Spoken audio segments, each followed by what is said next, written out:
भैया, हम हई सिंगर खुशी कुशवाहा। रवा लोग के बीच में हम एगो माई के दर लेके आवतानी कि एगो बाझिन माई ही माई भवानी से कैसे कहतारी, का कहतारी, आई सुनी।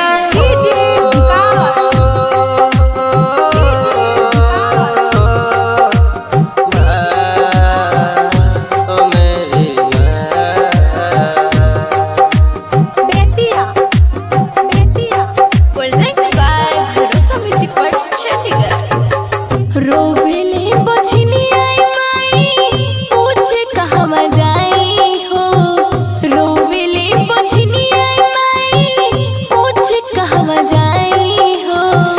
गोदिया में ललना दे दो हमहू खिलाई हो, गोदिया में ललना दे दो हमहू खिलाई हो।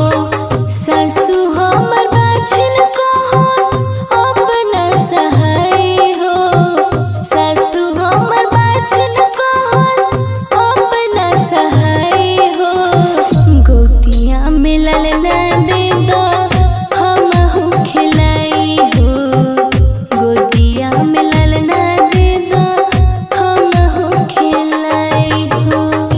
भैया, जेकरा बाल बच्चा निखे वो कितना दर बदर के ठोकर खा रहल बा, वही में एगो बाछिन माई आके ये माई से कैसे गुहार करत दिया।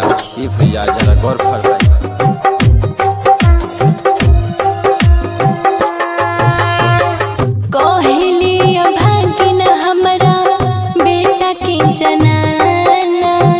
छोट की ननदिया रुचि देत बाड़ी ताना,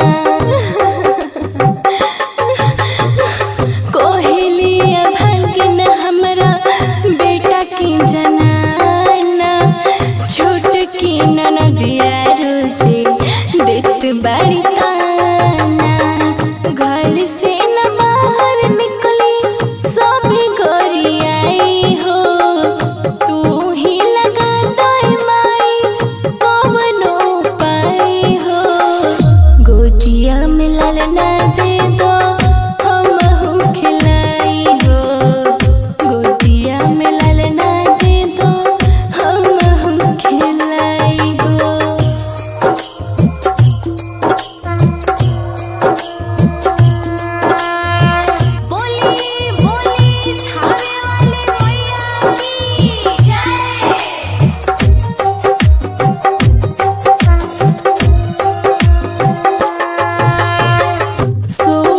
सपनवा हमर भइल पूरा, नारी बना के माई छोड़लू अधूरा।